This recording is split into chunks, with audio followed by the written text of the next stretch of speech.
बाप का, दादा का, भाई का, सबका बदला लेकर तेरा फैजल। जैसा कि आपको पता है, पूरी दुनिया में कोरोना का प्रकोप चल रहा है। पैसों की बहुत किल्लत है, क्योंकि सबको मेडिकल सर्विसेज देना है। जो भी कंट्री के सिटीजन हैं, जो भारतीय नागरिक हैं, या फिर जिस हर एक देश के जो नागरिक हैं, उनको मेडिकल सर्विस देना है, उनको अकोमोडेशन देना है, जिनको क्वारंटीन किया गया है, और जिनको मतलब तरह तरह की सरकार मदद करने की कोशिश कर रही है सबकी। अब क्योंकि इतना पैसा खर्च हो रहा है, तो भाई पैसों की ज़रूरत पड़ेगी। सरकार ने भारत सरकार ने कर्ज लिया विश्व बैंक से 1 बिलियन US डॉलर, लगभग 75 अरब रुपए। आप उसको कैलकुलेट कर लीजिएगा, अपने हिसाब से गलत भी हो सकता है, लेकिन 1 बिलियन US डॉलर को आपको कन्वर्ट करना है। देश के जो बड़े लोग हैं उन्होंने भी दान किया PM केयर्स फंड में।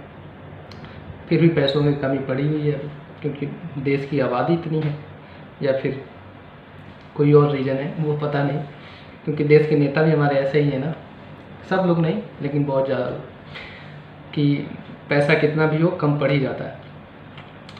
ऐसे में एक वॉरियर्स के रूप में एक नई कैटेगरी आई है, नए लोग आए हैं।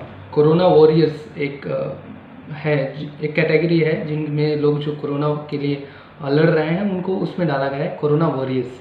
जैसे डॉक्टर्स, पुलिस, हमारे जो हमारे बॉर्डर्स के जो वो तो हैं यार, ऑलरेडी जो बॉर्डर्स पे रहते हैं, लाइक BSF आर्मी, वो ऑलरेडी वॉरियर्स हैं। सफाई कर्मी, एसेंशियल सर्विसेज वाले, ये सब वॉरियर्स है। एक और जुड़ा है, एक और कैटेगरी इसमें जुड़ा है वॉरियर्स के लिस्ट में, वो है हमारे देश के जिम्मेदार शराबी। शराबी सही सुना आपने, जो दारू पीते हैं। उसमें दारू पीने वाले आ गए, बियर पीने वाले आ गए, गांजा, अफीम, गुटखा, सिगरेट, सब ये लोग जो जो भी करते हैं, ये आप समझ रहे हैं, वो सब कोरोना वायरस की लिस्ट में आज शामिल हो गए। कैसे? जो देश बटा है 3 जोन में, ग्रीन, रेड एंड ऑरेंज। तो ऑरेंज और ग्रीन जोन में सरकार ने शराब की जो दुकानें उनको खोलने का फैसला लिया। आप सोचिए, अगर एक डॉक्टर किसी पेशेंट का मरीज का दवा करने के लिए जा रहा है आजकल, तो बहुत सेफ्टी से जा रहा है। ग्लव्स, मास्क, हेलमेट तक पहन रहे हैं लोग, PPE किट, मतलब सब कुछ A to Z।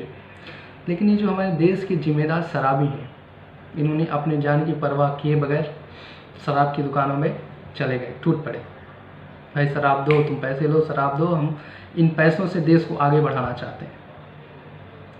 सिंपल सी बात है, पैसों के लिए शराब की दुकान को खोला गया है, और खूब भीड़ भी है। और इनमें ये अनुशासन देखिए, सोशल डिस्टेंसिंग का खूब पालन हो रहा है। मतलब सरकार ने 1 मीटर की कहा है ना, ये 2-2, 3-3 मीटर दूर खड़े हैं, लेकिन इनको दारू चाहिए किसी भी हालत में, मास्क पहने हुए हैं, लेकिन चाहिए दारू। अपनी जान की फिक्र किए बगैर ये लोग जिस तरह से देश की मदद कर रहे हैं, इनको एक सम्मान मिलना चाहिए। जैसे हमने ताली बजाया, हमने थाली बजाया, हमने दिए जलाए, इनको भी एक सम्मान मिलना चाहिए। हमने फूल बरसाए अभी 2 दिन पहले, लाखों खर्च हुए होंगे फूल बरसाने में। वो अलग बात है कि मजदूर सड़कों पे पैदल जा रहे हैं, लेकिन फूल बरसाना ज़रूरी है, तो इनको भी एक सम्मान मिलना चाहिए। क्या? इनके लिए सबसे बढ़िया सम्मान ये होगा कि इनको एक परमिट कार्ड दिया जाए, और उस परमिट कार्ड में ये लिखा हो कि ये जब चाहे तब शराब की दुकान खुलवा के शराब खरीद सकते हैं, क्योंकि देश को यही तो आगे ले जा रहे हैं। और ये क्या है? ये देशभक्ति, ये प्योर देशभक्ति है। टीवी डिबेट में चिल्लाने से देशभक्ति साबित नहीं होती है। दारू पीजिए, देशभक्ति साबित कीजिए, देश को आगे ले जाइए। देशभक्ति, वाह! नहीं, हम लोग क्या क्या नहीं कहते थे यार, हम लोग ही नहीं है। बेवड़ा, गजेड़ी, मतलब जो मन में आया बोल देते थे। खुद को बर्बाद कर रहे हो, घर बर्बाद कर रहे हो, देश बर्बाद कर रहे हो, लेकिन नहीं, ये सब गलत है।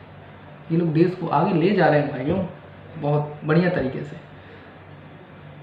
और तो मैं तो सरकार को ये भी कहना चाहूँगा कि वो देश के जनता से अपील करे, दारू पीजिए, दारू पीजिए और देश को आगे ले जाइए।